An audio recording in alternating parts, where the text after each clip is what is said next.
Nuba ufashe umwanya uriko urasenga, ntuze usenge wikunze cyangwa se ngo usenge wumva yuko wewe ariwe ukwiye ibyiza gusa, cyane cyane ko iyi ari imwe mu mpamvu zatuma Imana idasubiza isengesho ryawe.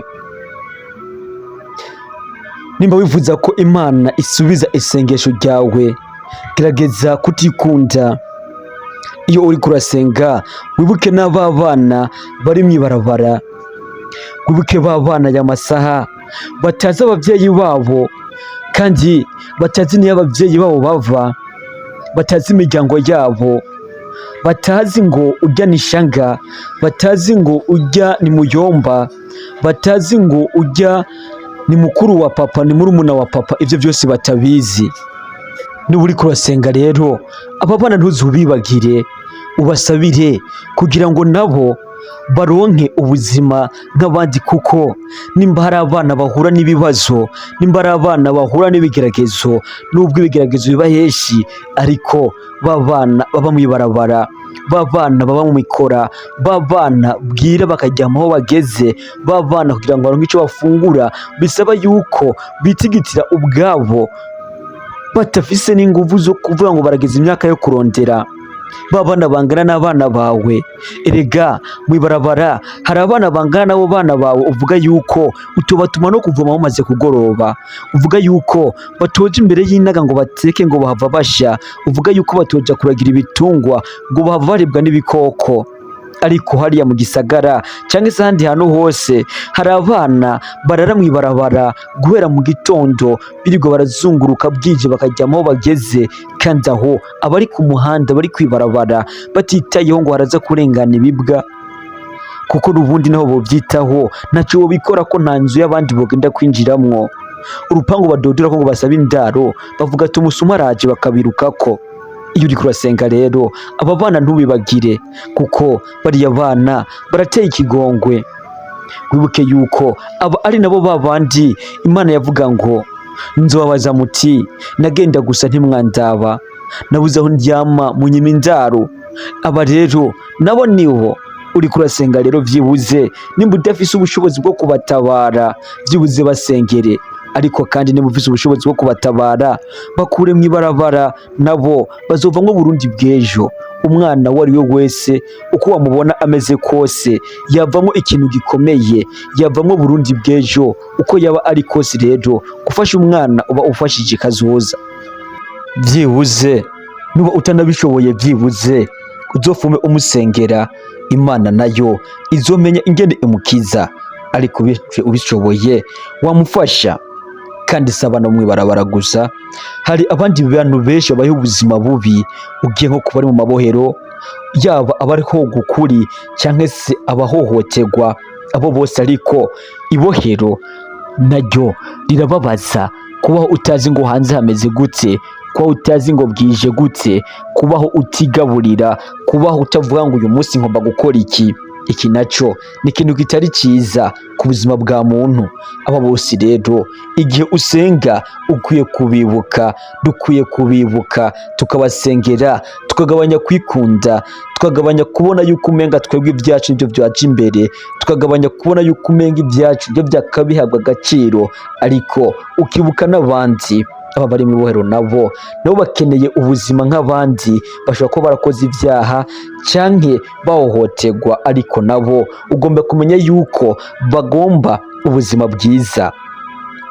Abahohotewe dushobora kubasengera kugira ngo barenganurwe, nayo abahoga ukuri tukabasengera nabo kugira ngo bihane, bahebe izo ngeso zatumye bisanga mu ibohero, ndetse n'iyi Mana yabakurayo bahite bafata izindi ngingo zabaganisha ku buzima bwiza. Ariko nabo bakwiye gusengerwa maze bakavayo. Wibuke ko n'Imana yavuze iti nari mu ibohero ntimwaza kunzaba. Ni ikimenyetso cyerekana yuko n'Imana isanzwe ibizi ko umuntu ari mu ibohero aba ari mu buzima bubi. Ni naho bavuze bati nimba hari impamvu zatuma uvuga yuko ukenye, n'igihe waba urwaye cyangwa igihe waba uri mu ibohero, kuko atabubasha bwo gukora ikintu na kimwe uba ufise. Urumva yuko rero umuntu ari mu ibohero, umuntu afunzwe, umuntu adafise uburenganzira, uyu muntu nawe akwiye gusengerwa. Dukwiye kumusengera kugira ngo atabagwe mu buryo bumwe canke ubundi. Saba gusa rero, hari n'abagwaye, hari abari mu bitaro ya masaha bariko bararira, bariko bavuga ati noneho ubuzima bwacu karabaye. Abajyango bose bamaze guhebura bavuga ati kawe niwokira. Abagenzi bo bahebuye kera, abaganga nabo bagenzi bo bavuga ati ka uyu muntu gukira ntibishoboka, ariko birashoboka. Reka tubasenge tuvuga ati Imana, aba bantu bari ku musego wewe urabishoboye. Wewe wagize ubushobozi bwo kuzura Lazaro, wewe wagize ubushobozi bwo kuzura umwana wawe, aba nabo byashoboka. Ibuka gusengera abagwaye rero, kuko buriya wavyanka wavyemera, isengesho rirakora. Isengesho usenganye ukwizera rirakora. Ubundi niwe yavuze ati nubona mu gihugu tubayeho amahoro, umutekano ntabwo wizana, ni Imana iwuduha. Kandi umutekano hari abantu tutazi birirwa badusengera ati Imana duhe amahoro mu gihugu. Aba bose rero nabo n'abantu ngira akamaro, nawe wabamwo mu gusengera abandi muri ibi canke biriya. Saba gusa kandi hari n'abafise ubuzima bubi, imfuvyi n'abapfakazi, cyane cyane bavandi ari imfuvyi n'abapfakazi, bigatuma baba n'aboro, bigatuma ataco bishitsako kubera yuko ubwo bupfuvyi n'ubupfakazi bwabakozeko. Si ukuvuga yuko buri mfuvyi yose, buri mupfakazi wose aba abayeho nabi, ariko hari ababa babayeho nabi. Iri jambo rikoresheje kubera ko rikunda kuvuga kenshi ngo imfuvyi n'abapfakazi, kuko kenshi na kenshi aba bantu baba bafise amahirwe menshi yo kubaho nabi, kuko haba hari ikibuze, haba hari utahari, umwami w'urugo ntabwo aba ahari, cyangwa ababyeyi ntabwo baba bahari. Muri iki gihe rero hari ivyononekara kenshi na kenshi, aba nabo urakwiye kubasengera. Muri make urakwiye gusengera abantu bose bari mu bibazo, ariko kandi vy'akarusho, nimba ushoboye kubafasha ntubirengagize, nimba ushoboye kubatabara ntuvyirengagize, kuko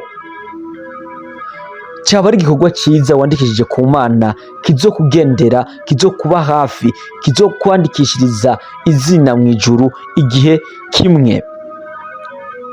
Ibi rero ni ibintu twakabaye dukora, tukareka kwikunda, tukabanye kwikunda, kuko Yesu yaravuze ngo mukunde abandi nk'uko mwikunda.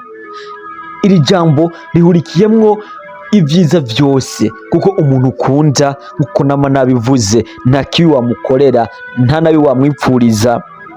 Umuntu ukunda ntiwamuroga, umuntu ukunda ntiwamutuma abyarira iwabo ngo umutere inda, umuntu ukunda nta bibi wamukorera, umuntu ukunda ntiwamuvuga nabi, umuntu ukunda ntiwamubeshera, umuntu ukunda ntiwamutuvya, umuntu ukunda ntiwamwica. Rero iri jambo urukundo, igituma no muri Bibiliya aho Imana yagumuvuga ati mukundane nk'uko nanjye nabakunze, Yesu agira ati mukundane nk'uko Data wo mu ijuru yabakunze, ni ukuvuga yuko ahari urukundo byose bigenda neza. Ubundi bavuze ngo karahara ntibacura, ngo mu ruganda wakayavuga ati ni urukundo, kuko urukundo ruhari nta kintu na kimwe cononekara. Umuntu ukunda nta nabi wamwipfuriza. Muri make ibi byose dukunda kubona muri sosiyete, ibi byose dukunda kubona mu buzima bwacu, nta handi biva ku rwanko, ku rwanko mu mutima wawe. Rero reka dukure urwanko mu buzima bwacu, tugwirukane, turushire kure, kuko urwanko nico kintu akenshi na kenshi gituma twebwe ubwacu dukora ibibi kandi tudakanakorerwa ibibi. Reka rero twirukane urwanko, turufate nk'urwanko nyene, aho kwanka bagenzi bacu reka twankwe urwanko, kugira ngo ahari muri twebwe haze urukundo ruzotuma dukundana, tugafashanya, tugasabiranira, ndetse tukanagera kuri byinshi kuko tuzoba turi hamwe. Reka ndagushimire wowe utegereje ikiganiro, reka nibaze yuko ugikuyemo isomo rikomeye, kandi subscribe rero kugira ngo wamubana natwe mu biganiro nk'ibi bya buri munsi. Wumvise ikiganiro bigushimishije, ukande na partage kugira ngo undi mu bagenzi bawe canke abandi babone ibiganiro. Ndabakunda cyane rero, jewe bagutegura ibiganiro ukongera babigushikiriza, banyita Elise Kisinde. Nimba wamaze ukanda subscribe, turagushimiye cyane.